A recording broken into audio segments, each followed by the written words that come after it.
창세기 49장 1절에서 10절 말씀입니다. 제가 한 절 읽고 여러분들 한 절 읽고 교독하겠습니다. 야곱이 그 아들들을 불러 이르되 너희는 모이라. 너희 후일에 당할 일을 내가 너희에게 이르리라. 너희는 모여 들으라. 야곱의 아들들아, 너희 아비 이스라엘에게 들을지어다. 르우벤아, 너는 내 장자요 나의 능력이요 나의 기력의 시작이라. 위강이 초동하고 권능이 탁월하다마는 물의 끓음 같았은즉 너는 탁월치 못하리니 내가 아비의 침상에 올라 더럽혔음이로다. 그가 내 침상에 올랐었도다. 시므온과 레이는 형제요 그들의 칼은 잔해하는 기계로다. 내 호나 그들의 모의에 상관치 말지어다. 내 영광아 그들의 집회에 참여하지 말지어다.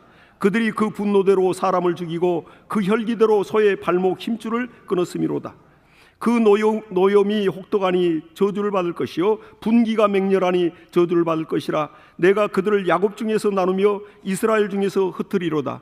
유다야, 너는 내 형제의 찬송이 될지라. 내 손이 내 아비의 목을 잡을 것이요 내 아비의 아들들이 내 앞에 절하리로다. 유다는 사자 새끼로다. 내 아들아, 너는 움킨 것을 찢고 올라갔도다. 그의 엎드리고 웅크림이 수사자와 같고 암사자 같으니 누가 그를 범할 수 있으랴.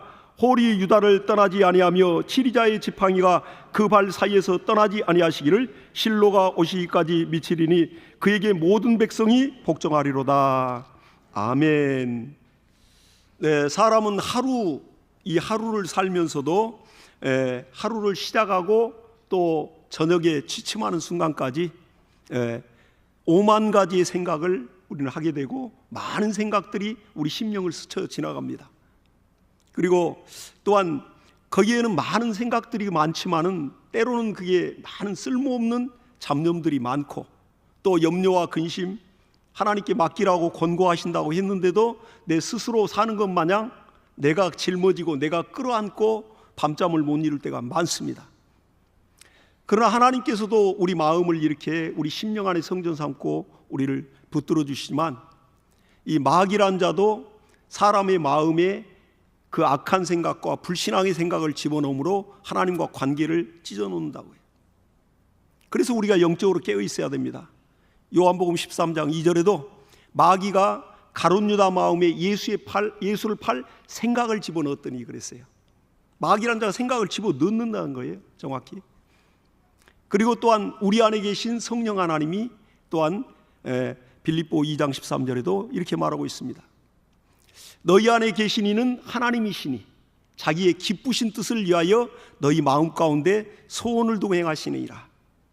그러니까 마귀도 우리 마음에 생각을 집어넣어서 불신앙으로 끌어가고 우리 마음을 점령을 하고, 그리고 또 하나님도 우리 마음을 완전히 장악하여 하나님의 사람, 성령의 사람, 진리의 사람으로 하나님이 마지막 때 쓰시고자 그렇게 하나님이 마음을 잡수시고 우리 마음을 하나님의 선한 뜻을 위해서 우리 마음을 감동하신다고요. 저와 여러분, 우리가 기도를 하지 아니하면 성령 하나님의 감동을 받기 어렵습니다. 그러한 영감이 우리 안에 있어야 그렇게 성령께서 내 안에서 감동을 주시고 나와 함께 너는 나의 동역자가 되어서 이루자. 그리고 하나님께서 우리 마음에 소원을 주시면서 하나님이 원하는 일을 막 하도록 마음을 이렇게 뜨겁게 감동을 시켜요. 그 귀한 하나님의 감동이 저와 여러분에는 가정과 가문의 인생의 비전이 되시길 예수 이름으로 축복합니다.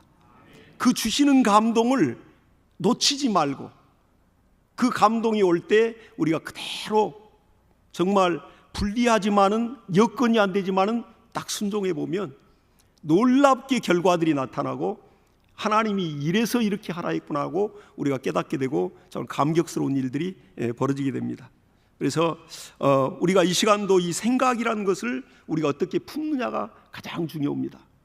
생각을 품는다 표현을 했어요. 품는다는 건 생각을 잉태한다는 겁니다. 그러니까 생각을 우리 안에서 잉태하고 그 생각을 내가 붙잡게 되면 그건 곧 행동으로 나오게 되어 있습니다. 그리고 결과를 낳아요. 그렇기 때문에 야고보서 1장 15절에도 욕심이 잉태한 즉 죄를 낳고 죄가 장성한 즉 사망을 낳느니라 말씀하고 있습니다. 그래서 이렇게 우리 생각에 하나님과 원수된 생각이 있다면 즉시 우리 안에서 신앙의 의지를 가지고 확 물리쳐야 됩니다. 원수가 더 역사하지 못하도록. 가룟 유다는 그것을 못했어요. 그런 죄악된 생각이 자기 심령 안에 들어왔을 때 사탄아 물러가라. 그때 예수 이름의 권세를 사용해야 되는데 자기 생각이 더 앞서고 자기 의와 자기 똑똑함과 자기 지혜를 앞세워서 예수를 법정에 세워서 죄를 없게 만들겠다, 그런 생각을 한 겁니다. 그러나 결과는 비참한 결과를 가져왔죠. 창세기 4장에 보면 가인이 동생 아벨을 죽인 사건이 나옵니다. 근데 그때 가인이 자기 제사를 하나님이 받지 않고 제사에 실패함으로 인해서 마음이 분이 가득했다 있어요. 그리고 안색이 변한지라 하나님이 그걸 보셨어요. 아직 동생 아벨을 돌로 찍어 죽이지 않았습니다. 죽기 전이에요. 그러면서 하나님이 가인에게 경고를 했습니다. 마음이 내가 분함은 어찌미니요, 내가 안색이 변함은 어찌미니야. 내가 선을 행하면 죄가 어찌 내게 문 앞에 엎드리지 않겠느냐 하듯이 그가 하나님 앞에 드려진 그 제사가 하나님의 뜻대로 하나님을 감동시킬 만큼 그런 제사가 아니었던 겁니다. 그 마음에 선함이 없었던 거예요. 선을 행하지 않으면 죄가 내 문 앞에 엎드리니라. 그리고는 4장 7절에 이제 너는 죄의 소원은, 죄의 생각은 내 마음에 있지만은 너는 죄를 다스릴지니라. 근데 가인이 하나님의 말씀을 무시해요. 그리고 원수에게 사로잡혀 요한일서에 보면 가인은 악한 자에게 속하여 동생 그 아벨을 죽이지 않았느냐. 그러니까 한쪽에서는 마귀가 끊임없이 생각을 막 확 이렇게 풍로를 막 불난 곳에 부채질하듯이 막 확 이렇게 뜨겁게 막 불이 타도록 한다고요. 죄악으로. 그러나 하나님은 또 그 마음을 정말 어루만지면서 미리 또 경고하시고 그 죄악에 빠지지 않도록. 그리고 하나님이 미리 말씀하시에요. 저와 여러분의 영적 생활도 똑같습니다, 여러분. 우리의 마음은 정말 전쟁터와 같다니까요. 하나님도 우리 마음을 완전히 점령하여 정말 하나님만 사랑하기를 원하고 또 하나님의 뜻을 정말 마음에 합하니까 그 사람을 통해 이루고자 하나님 계획을 세웁니다. 그러나 마귀란 자도 역시 우리 마음을 어떻게든지 빼앗아서 세상의 죄악된 길로 끌어가려고 하고 그리고 또한 하나님과 관계를 멀어지게 만들고 나중에는 구원마저 잃어버리도록 그렇게 하는 것이 마귀의 전략이거든요. 마음 뺏기면 다 뺏겨버리는 거예요. 하나님도 우리 마음을 완전히 얻기 위하여 그렇게 하나님도 우리 안에서 뜨겁게 역사하고 그리고 또 그렇게 수고를 하십니다. 그러니까 우리 이러한 생각들이 생각하는데 누가 돈 내는 사람 봤습니까? 생각이 돈이 안 드니까 생각이 마음대로 내가 마음대로 생각할 수 있는 거죠. 생각같이 자유로운 것이 어디 있을까요? 남을 죽였다가 살리기도 하고 또 저녁에 집을 지었다가 한 채 부수기도 하고 계획을 세웠다가 이리저리 또 변경시켜보기도 하고 정말 이 생각이란 건 그렇게 자유입니다. 근데 분명히 생각은 돈은 들지 않고 자유롭지만은 생각은 자유지만 심판이 따르는 자유고 내가 생각하는 건 남이 몰라요. 생각하기까지는 부부간에도 모르는 겁니다. 생각이 비밀이죠. 비밀이 있죠. 그러나 그 비밀이란 것도 생각은 비밀이지만 하나님이 다 보고 계시는 비밀이다. 이렇게 정의할 수 있습니다. 왜? 하나님은 전지하기 때문에 우리 마음의 생각 모든 걸 다 감찰하십니다. 하나님이 사신 말씀도 히브리서 4장 12절에도 말씀은 살았고 운동력이 있어서 좌우의 날선 검보다도 예리하여 우리 마음과 생각을 관절을 골수를 찔러 쪼개어 남다 했어요. 그리고 그 말씀이 저와 여러분의 생각을 감찰하니라 그랬습니다. 마음의 생각을 감찰한다는 거예요. 하나님이 어찌 우리 마음을 그 아픈 마음, 괴로운 마음, 또한 죄악으로 달려가는 마음들을 어찌 또 모르겠습니까? 하나님을 사랑하는 마음을 어찌 또 모르겠습니까? 우리 심령을 성전 삼고 성령 하나님이 지금 우리 안에 들어와 계시다니까요. 우리를 살핀다니까요. 그러기 때문에 우리가 든든한 거 아니겠습니까? 그래서 성령을 초월하여 어떤 것도 우리는 정말 이루어갈 수가 없는 것입니다. 그래서 에레미야서 6장 19절에도 내가 이 백성에게 재앙을 내리니 이것이 그들의 생각의 결과라 그랬어요. 그러니까 우리가 어떻게 마음을 먹고 하나님을 섬기냐에 따라서 결과는 다르고 또 성령 하나님은 굉장히 우리를 돕습니다. 하나님과 죄악된 생각을 우리가 그걸 유산시키지 않으면 마귀가 끊임없이 그 생각을 정말 이렇게 더 부풀게 만들고 또 부채질하여 그 생각이 정말 악한 결과를 나도록 그렇게 만들어 버린다고요. 그러니까 우리 인생은 이 생각이 핸들링하는 겁니다. 내가 마음 먹은 대로 그걸 내가 절제하지 않고 내가 그걸 분별하지 않고 이것이 하나님의 뜻이다 한다면 목숨을 걸고 나가도 하나님이 돕고 거기는 머리털 하나도 상하지 않고 온전히 아름다운 결실을 맺습니다. 그러나 마귀가 주는 생각을 내가 그걸 내 안에서 그 죄악이라는 걸 알면서도 내가 그걸 붙들고 마귀의 코끼고 돌아다닌다면 마지막은 멸망이에요. 폐가 망신합니다. 확실하거든요 이게. 그렇기 때문에 우리가 생각을 정말 잘 다스려야 되고, 그리고 또한 잠언 4장 23절에도 무릇 지킬 만한 것보다 내 마음을 지키라. 생명의 근원이 바로 이에서 난다 말씀하고 있습니다. 그래서 많은 이렇게 스쳐가는 생각들을 우리가 하나님이 주시는 그 뜨거운 감동은 강력히 붙들어야 돼요. 그러나 마귀가 주는 언뜻 소름 끼칠 만큼 이런 악한 생각들, 죄악된 생각들은 단호하게 물리쳐야 됩니다. 죄의 소원이 우리 안에 싹이 트고 자라날 때 그걸 아주 잉태했다 했거든요. 그걸 그냥 유산시켜버려야 한다고요. 믿음의 의지를 가지고. 오늘 이 밤에도 그러한 역사가 저와 여러분 심령이 충만하시길 예수 이름으로 축복합니다. 그래야 소망이 있습니다. 그래서 오늘은 이제 우리가 이렇게 창세기 49장을 보면서 믿음의 분량대로 그렇게 축복을 소유하는 그런 과정들을 보았습니다. 야곱이 이제 이 세상을 떠날 때가 되고 임종이 가까우니까 자식들을 부른다고요. 불러서 이제 그들 한 사람 한 사람을 그들의 믿음의 분량대로, 각인의 분량대로 축복하였더라 그랬어요. 그러니까 49장 28절에 이들은 이스라엘을 12지파라 이와 같이 아비가 그들에게 말하고 그들에게 축복하였으되 곧 그들 각인의 분량대로 축복하였더라 이렇게 말하고 있습니다. 하나님이 우리 아버지십니다. 저와 여러분을 축복하실 때 그 믿음의 그릇만큼 그 복이라는 것이 땅에 쏟고 허비하는 복이 아닙니다. 복은 생명이고 생명은 자라나는 특성이 있습니다. 복을 또 가꾸어야지 열매 맺히기까지 가꿔내야 돼요. 인내하면서. 하나님의 말씀이 우리 심령에 아멘으로 심겨지면 그때로부터는 정말 인내심을 갖고 그 말씀을 이루기까지, 결실이 나올 때까지 막 믿음으로 순종하면서 갖고 나가는 작업이 꼭 필요한 것입니다. 그래서 5월 가정 그 자리가 있어 소중한 달, 우리가 또 5월을 이렇게 보내면서 저는 믿음의 조상 이 야곱의 가정을 좀 들여다보려고 그래요. 아브라함과 이삭과 야곱, 그리고 또 12지파, 지금 이스라엘을 이루고 있습니다. 그러니까 이 야곱이라는 사람은 13명의 자녀를 둔 사람이에요. 아들 12과 딸 디나 하나, 그리고 아내를 4명을 둔 사람입니다. 그래서 많은 자녀를 얻었고 다복하지만은 또 많은 문제도 있었습니다. 그러니까 바람잘 날이 없죠. 사실 가정에 또 자녀들이 많고 그런 가정들은 더 그만큼 또 여러 가지 사건 사고를 많이 접하면서 믿음으로 이겨가야 되는 것입니다. 그러니까 이 믿음의 조상 야곱은 하나님과 야복강 나룻에서 정말 씨름하여 그 믿음으로 이겨서 하나님 앞에 이스라엘이라는 칭호를 거기서 받았습니다. 내가 하나님과 겨루어 이긴 자다. 그 이스라엘이라는 칭호가 야곱이 지금으로부터 3700년 전에 야복강 나루터에서 하나님께 받은 거거든요. 바로 이 시간도 이스라엘을 누가 당해냅니까? 그 나라의 이름이 그대로 건재하고 지금도 그들을 하나님을 또 신뢰하고 그렇게 믿음으로 승리하고 있습니다.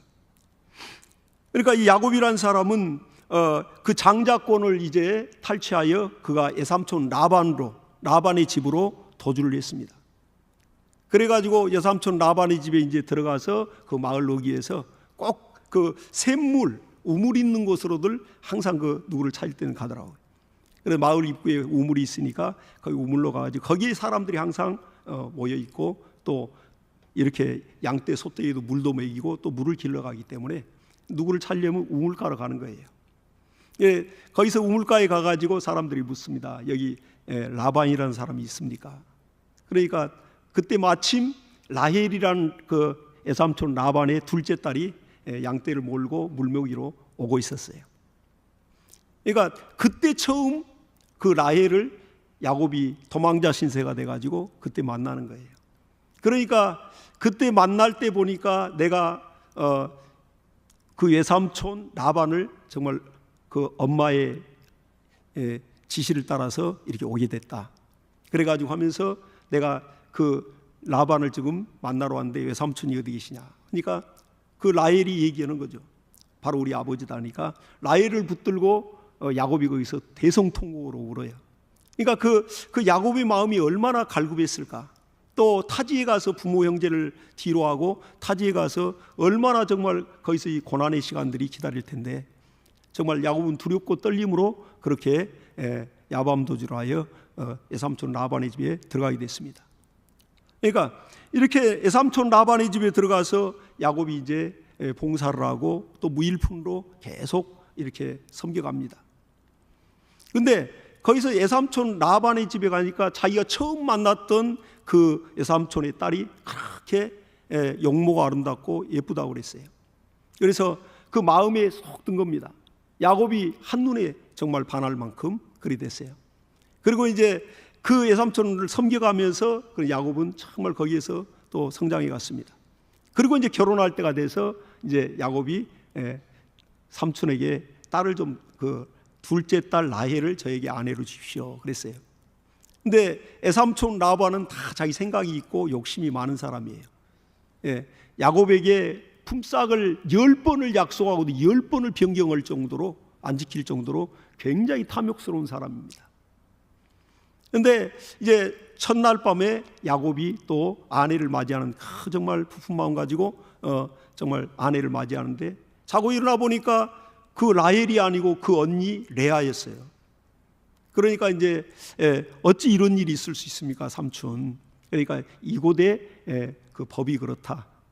먼저 큰 언니가 먼저 시집을 가야 되고 또 그 다음에 차례대로 가야 되는데 그렇다면 내게 네가 봉사를 더 해라 7년을. 그러면 내가 원하는 둘째 딸도 바로 내가 주겠다 해가지고 7년을 하루같이 그렇게 라헬을 사랑하는 마음으로 일을 했습니다.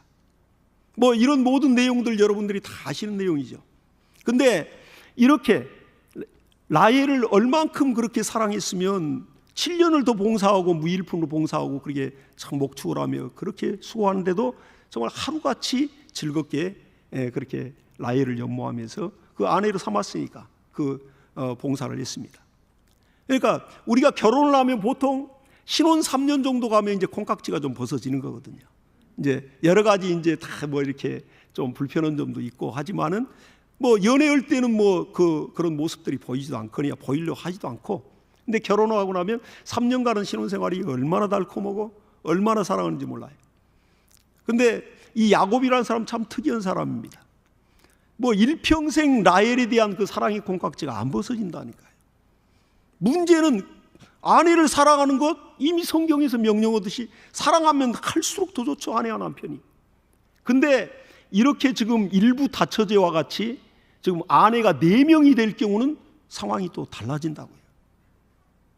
그러니까 4명이면 골고루 좀 사랑하고 거기서 자식이 또 내 핏줄이, 내 혈육이 정말 내 분신이 계속 태어나는데도 이 야곱은 정신 못 차리고 라헬만을 그렇게 사랑하고, 그리고 그 레아 언니를 그렇게 또 정말 그렇게 깊이 사랑하지 못했습니다. 거기에서 자식이 이렇게 정말로 태어나고 있는데도 가정에 이제 문제가 생기는 거죠. 그러면 이 배달은 지금 이러한 이복 자녀들이 지금 태어나고 있으니, 그러니까 엄마를 동일하게 4명을 사랑해 줘야 되는데 그렇지 않을 때 그 아들들의 마음은 오직 어디 있습니까? 형제 간에 또 여러 가지 시기와 질투와 암투가 있고 또 그 4명의 그 아내들 간에 정말 서로 보이지 않는 전쟁이 있거든요. 그러니까 이제 전쟁이 시작된 거예요. 남편 사랑 쟁탈전이 이제 벌어진 겁니다. 그러면 아이를 빨리 누가 낳느냐에 따라서 사랑을 받죠. 그게 실제 인지상정 아닙니까? 그러니까 이제 레아가 이렇게 이제 아이를 먼저 르우벤을 낳습니다. 그리고 하나님이 근데 이 아이를 낳을 때 보니까 레아는 총기가 알력이 부족하고 또 총이 부족하여 하나님이 그 태를 열어주신지라 그랬어요. 알력이 부족하다는 얘기는 이제 공통적인 학자들의 견해예요. 이제 눈이 시력이 이렇게 좀 안 좋고 희미하다. 그러니까 이제 그때 뭐 안경이 있겠습니까? 3,700년 전에. 그러니까 햇볕을 보면 눈을 찡그리고, 그러면 오만상을 찡그리면 뭐 얼굴이 이쁘겠어요? 그러니까 또 그렇지 않아도 좀 희미하게 생긴 사람이. 그러니까 레아는 좀 기도를 좀 해줘야 할 만큼 뭐가 그랬던 것 같아요. 근데 라헬은 세번역 성경에 보니까 라헬은 몸매가 아름답고 그 얼굴이 예뻤다고 표현하고 있습니다. 그러니까 이 야곱의 마음이 그 둘째 딸 라헬이 계속 가 있는 둘째 아내에게 가 있는 거예요. 그러니까 레아는 내 남편이 내게 아들을 낳아주면 나를 사랑하여 내게로 마음을 오겠지 하고 아들을 낳습니다. 하나님이 계속 태를 열어주니까. 그러니까 이제 루벤을 낳고, 그리고 또 시므온을 낳고, 그리고 또한 이제 레이를 낳고, 그리고 또 네 번째 유다를 낳아요. 그래도 남편의 마음이 안 돌아와. 자기에게 그렇게 냉랭하고 때로는 무시하고 나엘에게만 막 이렇게 마음이 가 있는 게 보이니 얼마나 괴롭겠습니까? 얼마나 분노가 있겠어요. 가장 친한 자매가 아닌데 이건 자매가 아닌 거예요. 그때는 한 남편을 두고는. 그러니까 좀 원수도 그런 원수가 없죠. 우리 임금들 보면, 그 처첩들 보면, 그런 왕비 빈들 보면 얼마나 무서운 암투가 있습니까? 그들은 친자매가 아니기 때문에 더하겠죠. 근데 레아와 라헬은 친자매가 아닙니까? 근데 얼마나 그런 어려움이 있겠어요. 그러니까 이제 이 레아에게서 이제 아들이 계속 나오다가 이제 네 번째 유다를 낳고는 레아가 마음을 고쳐먹습니다. 이제는 정말 남편만 기다리지 말고 내가 하나님을 사랑하여 정말 하나님께 마음을 두자. 하나님을 차라리 남편으로 내가 사는 게 낫지 하고 이제 유다를 낳고는 하나님께 찬송하리로다 하면서 그래 유다의 이름을 짓습니다. 그리고 이제 계속 또 자녀가 또 태어나죠. 그렇게 스불론 납달리 스불론이 또 태어납니다. 그리고 이제 딱 이제 또 자녀가 멈추니까 이 레아가 생각하는 게 그래도 남편의 마음을 얻기 위하여 이제 자기의 몸종인 실바를 들여보내 가지고 자식을 낳는다고요. 그러니까 라헬이 또 얼마나, 라헬은 이 아이가 안 생겨요. 신기하게 남편의 사랑을 얻고 마음을 얻었는데 아이가 안 생긴다고요. 그러니까 나중에는 이제 언니가 이제 아들을 계속 낳고, 그리고 또 아들이 끊기니까 또 이제 몸종을 들여가지고 이렇게 아들을 또 2명을 또 낳습니다. 그러니까 라헬이 이제 이 남편 야곱을 정말로 이제 바가지를 좀 긁는 거예요. 나로 하여금 아들을 좀 낳게 해봐라. 그러니까 이제 야곱이 화가 났어요. 내가 하나님이 간데 내가 어떻게 내 마음대로 낳을 수 있느냐 하고, 물론 거기에 또 이렇게 우리가 기록은 안 됐지만 지금 아들 못 낳는 게 내 잘못이냐, 누구 문제냐, 당신 아이냐, 다른 지금 아내들은 잘 낳는데 왜 못 낳으면서 내게 큰 소리 치느냐, 분명히 그랬을 거예요. 그렇게 바가지란 것은 여성들이 시집가기 전에도 배워가지고 오는 게 아닙니다. 이 환경에 따라서 이게 바가지 근육이 생기는 거죠. 그리고 나서 이제 라헬이 이제 자기의 몸종인 비라를 들여보내서 자기가 아들을 낳겠다 해가지고 그렇게 해서 아들을 낳습니다. 2명을. 그리고 그 아들을 자기 아들과 같이 키워가려고 했던 겁니다. 그렇게 해서 이렇게 계속 4명의 여인들이 정말 그 남편의 사랑을 얻기 위해서 이렇게 정말 전쟁 아닌 전쟁을 한다고요. 근데 그 와중에 자녀들은 커가고 있어요. 자녀들이 장성해 가고 있습니다. 그럼 이렇게 정말 이복 형제들인데 그 엄마에게 그 아빠가 잘못한다든가 서운하게 한다든가 내 엄마를 무시할 때는 아버지에 대한 분노가 생기는 거죠. 같은 남성으로서도. 물론 딸도 마찬가지지만.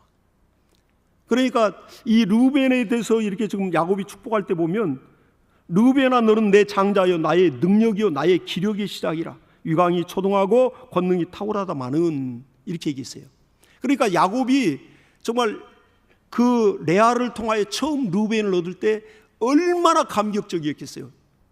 자기가 타향살이를 하면서 거기에서 처음 아들을 얻는데 자기의 분신의 얼굴을 보는 거예요. 정말 너무너무 감격적이죠. 그러니까 너는 내 기력의 시작이고 나의 능력이고 또 위광이 초등하고 권능이 탁월하다. 너는 그렇게 너는 아주 지혜로운 자다. 그리고 또 아주 쓸만한 그러한 총기를 가지고 태어났고, 정말 아주 르우벤은 정말 그러한 사람이에요. 그 축복 속에 태어난 겁니다.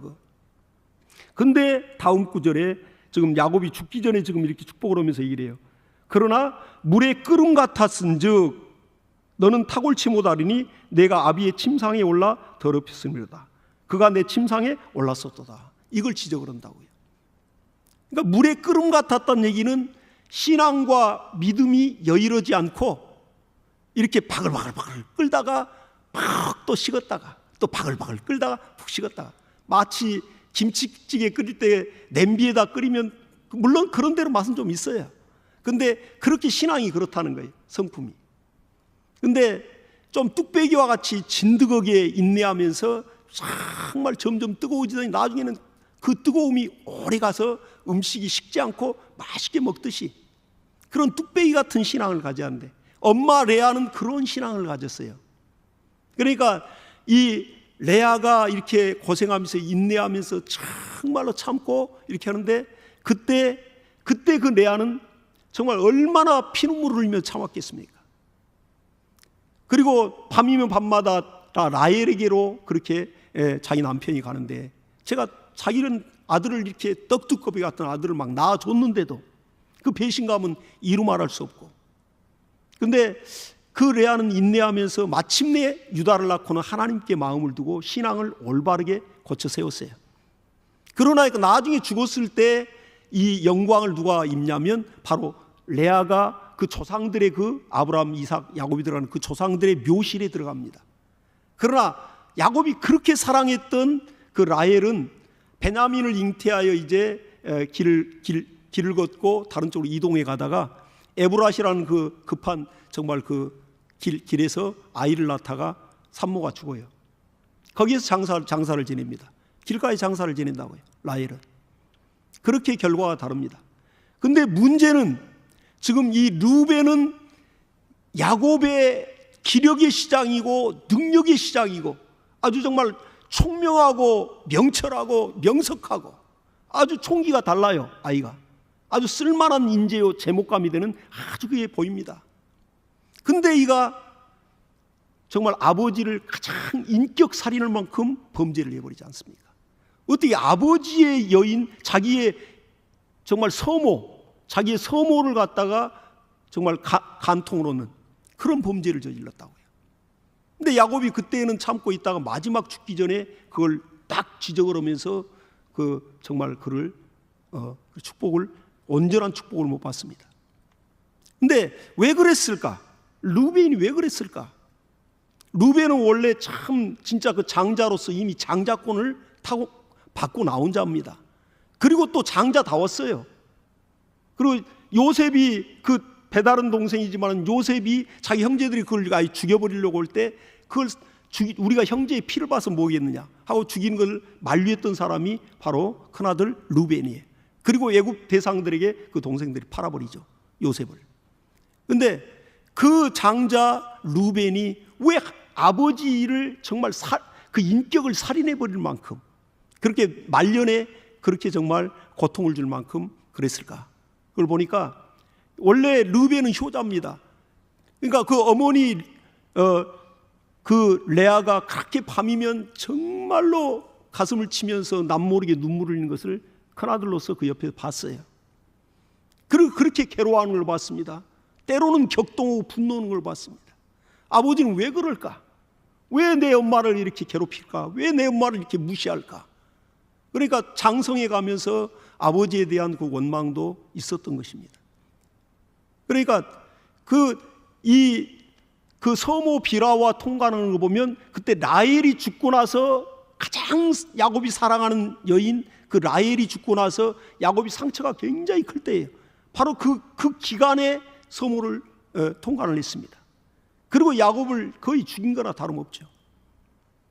그러한 일들이 벌어지는데, 원래는 이렇게 르우벤은 정말 효자로서 그 엄마가 아버지를 좀 이렇게 잘 정말 사랑을 받도록 하란 들녘에서 일을 하다가 하판체라는 이렇게 사람 모형으로 된 그 식물, 그게 이제 아이를 갖는데 아주 좋다는 그런 이제 명약이라는 그 소문이 있고, 그걸 아무 데서나 이렇게 발견하기 어려운 그런 식물입니다. 진귀한 식물이에요.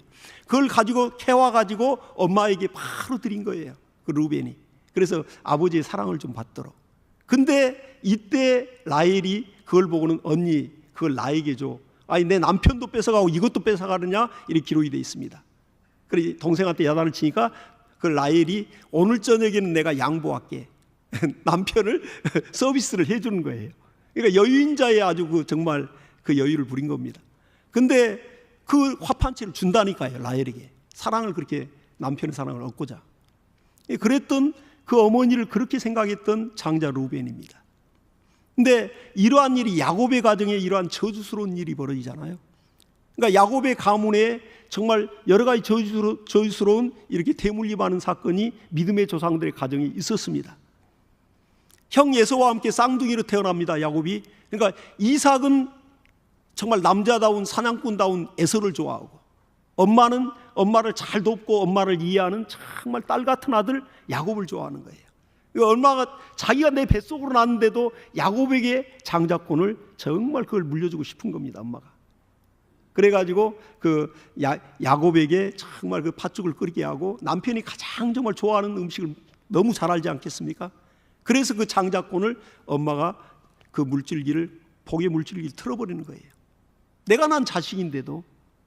그렇게 이러한 가족 안에 자녀들에 대한 편애가 벌써 있었다고요. 그 부모에게. 아니라 할까 야곱은 적어도 자기는 그렇게 해서는 안 되는 거잖아요.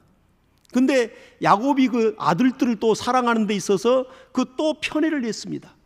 자기가 사랑하는 라헬에게서 난 첫 번째 아들 요셉을 자기 아들들 정말 11명의 아들들보다도 10명의 아들들보다도 이렇게 더 사랑하여 색동옷을 따로 입혀가지고 새로 이렇게 정말 좋은 것들을 주고 따로 구별을 했어요. 아무리 사랑스러울지라도 그건 해서는 안 되는 거 아니겠습니까? 이미 자식들은 장성했는데 어려서부터 그걸 봤습니다. 그러니까 마음의 분노와 시기와 질투와 이런 것이 막 자녀들의 마음에 가득했던 거예요. 이 편애는 나중에 재산 상속도 달라지는 겁니다. 그때는 칼부림 나는 겁니다. 법정 싸움은 원수 중에 원수가 되는 거예요, 자식들. 근데 야곱의 가정에 이런 일들이 있었습니다. 장자권을 자기가 탈취해 왔죠. 그리고 거짓을 속여서. 그러니까 야곱도 역시 정말 자기보다 더 강적인 라반의 그 아주 정말 사기꾼 같은 라반을 만나잖아요, 외삼촌을. 품삯을 10번을 변경할 정도면 얼마나 탐욕스러운 사람, 지도건 사람이에요. 그리고 또한 첫날 밤에 자기가 원했던 그 라헬 둘째 딸을 달라 했는데 첫째 딸을 들여보고 그 다음날 라헬을 주면서 더 일을 7년간을 부려먹는, 아주 딸들을 정말 통해서 원으로 주면서 재산을 증식했던 사람이에요. 그러니까 얼마나 탐욕스럽고 냉정하고 매정한 사람 아닙니까? 그런 자를 만났다고요. 그리고 또 자식들이 나중에 요셉이 정말 이렇게 자기를 기쁘게 했고 했는데, 요셉을 또한 자식들이 정말 애굽에 그렇게 노예로 팔아버리고는 요셉을 짐승에게 찢겨 죽었다 해서 짐승의 피를 요셉의 색동옷에 묻혀가지고 아버지를 속이고 저 아들이 죽었다고, 사체도 찾지 못했습니다 하고 갖다 준다고 해요. 그러니까 야곱이 차라리 정말 자기가 음부로 내려간 같이 슬펐다고 기록하고 있습니다. 그러니까 자기가 했던 걸 되돌려 받는 거예요. 이러한 대물림들이 계속됩니다. 나중에는 이제 그 장자 루벤이 그 사건으로 인해서 장자권이 박탈을 당해요. 그러니까 역대상 5장 1절에 보니까 이렇게 말하고 있습니다. 그 야곱이 이제 그렇게 자녀들을 축복할 때 그 장자의 복을 정말 그렇게 놓쳤던 것 보면 그게 나와 있습니다. 우리 역대상 5장 1절 같이 한번 찾아보겠습니다. 제가 봉독해 드리겠습니다. 이스라엘의 장자 루벤의 아들들은 이러하니라. 루벤은 장자라도 그 아비의 침상을 더럽게 하였으므로 장자의 명분이 이스라엘의 아들 요셉의 자손에게로 돌아갔으나 족보에는 장자의 명분대로 기록할 것이 아니니라. 유다는 형제보다 뛰어나고 주권자가 유다로 말미암아 났을지라도 장자의 명분은 요셉에게 있느니라. 이 장자권이 또 틀어져요. 야곱 때에서 아들을 그 효자를 성범죄자로 만들었던 겁니다, 야곱이. 그러니까 야곱의 자신의 그 행동과 그 생각과 이런 행위가 자식들을 분노하게 만들고, 그렇게 정말 충성스럽고 효성스러운 자녀가 그렇게 정말 또 삐뚤어진다고요. 나중에는 그 장자의 복마저 놓쳐버려요. 여기서 또 장자권이 또 틀어지는 거예요. 그리고 나중에 또 이제 이 장자는 2배의 복을 받습니다. 재산도 2배 상속받고, 또 그리고 그 어떤 믿음의 그 축복의 기업을, 그 가정의 가문의 기업을 물려받습니다. 그러니까 이러한 모든 재산이든 어떤 정말 영적이든 그러한 사회적이든 그런 지위와 어떤 권한을 받는 겁니다, 장자가. 근데 나중에 이제 야곱이 죽기 전에 먼저 열아들을 축복하기 전에 먼저 요셉을 불러서 그 아들들을 먼저 축복한다고요. 요셉에게는 므낫세와 에브라임이 있어요. 그들을 요셉이 아버지 앞에 이렇게 데리고 와서 정말 그 믿음의 조상 야곱이 축복을 받도록 합니다. 근데 두 아들을 무릎 꿇치고 이제 야곱이 이제 지팡이 의자에 두 손으로 축복을 하는데, 야곱의 손이 이렇게 엇맡겨서 큰아들 장자 므낫세에게 손이 왼손이 올라간다고요. 그리고 둘째 차자 에브라임에게 또 좌수가 이렇게 연져지는 겁니다, 안수를 하는데. 그러니까 요셉이 보면서 아버지 이건 잘못된 겁니다, 이래서는 안 됩니다. 아버지가 눈이 어둡고 그러니까 그런가 생각하고, 이거 지금 큰아들 장자에게 오른손 우수를 얹어주십시오, 그리고 축복해 주십시오 그래요. 그러니까 야곱이 하는 말이 아들아 내가 안다, 내가 안다. 그러면 성령으로 감동당하여 그대로 알면서 이렇게 차자에게 더 축복을 합니다. 그러니까 나중에 에브라임이 북이스라엘의 대표적인 지파가 돼요. 호세아 선지자도 북이스라엘을 어떤 명명할 때는 에브라임아 그랬습니다. 그리고는 거기서 축복할 때에도 큰 자도 역시 정말 이러한 한 나라를 민족을 이루겠지만, 이 에브라임이 더 므낫세보다 더 큰 민족을 이루라, 그렇게 축복을 해버렸습니다.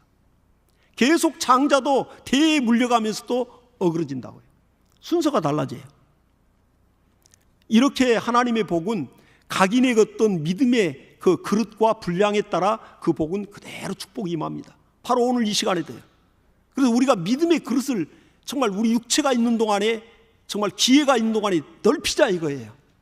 내게 고난이 올 때 쉽게 하나님을 원망불평하지 말고, 오히려 고난 가운데 하나님의 뜻이 있겠지, 축복은 고난의 보자기에 쌓여오지 않겠는가, 지금까지 경험으로는. 그렇다면 더 인내하면서 하나님의 뜻을 정말 무엇이 있을까 기대하면서, 오히려 그때 하나님을 찬양하고 오히려 그때 감사하면서 하나님의 뜻을 이루소서. 그렇게 한다면 하나님이 볼 때 그 믿음의 분량이 크기에 하나님이 부어주시는 그 양이 다릅니다. 만약에 종재기 같은, 간장 종재기 같은 믿음의 그릇가 있다면 하나님의 복을 땅에다 쏟는 게 아니에요. 그 그릇만큼 하나님 가득 채웁니다. 그릇이 이만한데 어떻게 그 많은 큰 복을 주실 수 있겠습니까? 그러나 연단을 받고 고난받고 역경과 환난을 통해서도 믿음이 정말 단단해지고 그 믿음의 그릇이 넓어지더니 더 많은 사람을 품을 수 있는 그릇이 되더니, 하나님이 이제 그 사람을 통해 많은 영혼을 구원하도록, 많은 영혼을 매이고 입히도록 그렇게 하나님이 부어주시는 놀라운 역사가 있습니다. 그러니까 루벤은 나중에 그대로 축복하신 대로 그대로 또한 복을 빈 대로 되었어요. 루벤은 이제 보면 루벤이 그 지파 중에서, 루벤의 지파에서는 왕이나 애언자나 또 제사장이나 사사나 그런 사람들이 나오지 않습니다, 루벤 지파에서는. 그리고 가나안 땅에 들어가서 땅을 분배할 때에도 먼저 그때 루벤은 이렇게 목축원 이 양떼 소떼가 많았기 때문에 가나안 요단강 서편에 있는 그 가나안 땅 본토에 들어가지 않고 요단강 동편, 모압과 암몬 그 부족들이 있는, 민족들이 있는 거기 요단강 동편에 자리 잡기를 원했어요. 그리고 이 루벤과 이 갓지파는 그렇게 먼저 얘기를 했습니다. 그러니까 모세에게 부탁을 하는 거죠. 우리가 정복 싸움에는, 가나안 점령하는데 정복 싸움에는 우리 청년들 군대들이 함께 전쟁 승리할 때까지 싸울 테니까 요단강 이편에 우리 자리를 잡게 해달라, 정착해달라. 그리고 결국 이들은 가나안 땅에 들어가서 그 족속들이 그 땅을 기업으로 얻지 않습니다. 그리고 루벤은 이렇게 영원한 아웃사이더로 남아요. 그리고 모세도 역시 나중에 인구조사할 때도 루벤은 생명을 유지하기를 원한다, 그 지파는 그렇게 얘기했습니다. 그 정도로 약화돼요. 오늘 이것을 우리가 보면서 우리가 깨닫는 것은 정말 어떠한 우리가 믿음을 가질까, 그리고 또 가정을 우리가 또 다스리고 가정을 경영하는, 지금은 일부일처제 아닙니까? 얼마나 좋아요. 그러니까 정말 아내를 참 내가 사랑하여 그리고 또한 아내와 나 사이에서 있는 그 자녀들을 정말 한 명 한 명을 정말 내 분신이니까 그 아이들에게서 편애함이 없도록 동일하게 한 영혼 한 영혼을 다 그렇게 정말 동일하게 사랑해서 그들이 용기를 얻고 가정에서부터 인정을 받고 그래서 정말 세상을 이기고 지경을 넓혀가는 그런 믿음의 용사들이 나오도록 우리 힘을 다해야 할 것입니다. 가정을 다스리는 그러한 가장으로서 정말 우리는 이러한 교훈을 얻습니다. 가정의 달에. 그래서 정말 우리 가정은 정말 예수 그리스도가 주인 되는, 그리고 또한 하나님의 말씀이 정말 이렇게 가훈이 되는 그러한 가정으로, 그리고 사랑하는 자녀들을 또 사랑한 만큼 내가 믿음의 조상이니까 내가 믿음의 본을 가정에서부터 보이고 그 아비의 그 어미의 그 신앙을 자녀들은 보면서 믿음을 갖습니다. 할렐루야. 우리가 어떻게든지 하나님이 주신 가정, 가문, 자녀들 그들을 위하여 썩어지는 밀알같이 하나님 앞에 자기 자신을 죽이고 순종할 때 많은 하나님 밀알이 썩어지면 많은 결실이 얻어지듯이 그렇게 자녀들이 지경을 넓혀 승리하는 그러한 가정이 될 겁니다. 이러한 가정이 되시길 예수 이름으로 축복합니다. 자, 이 시간에 이제 기도하겠습니다. 기도할 때 하나님 아버지 정말 우리의 기도와 간구를 들어주시되 우리가 이렇게 하나님의 복을 받고도 또 하나님의 말씀에 순종하여 정말 가정과 가문과 자손을 이루었고 또 하나님이 산업과 기업을 주시고 또 믿음의 기업을 주시니 이렇게 자녀를 통하여 정말 하나님 마지막에 쓰시는 귀한 일꾼들이 나오고 역사를 하고 주여 함부로 간절히 기도합니다. 주여.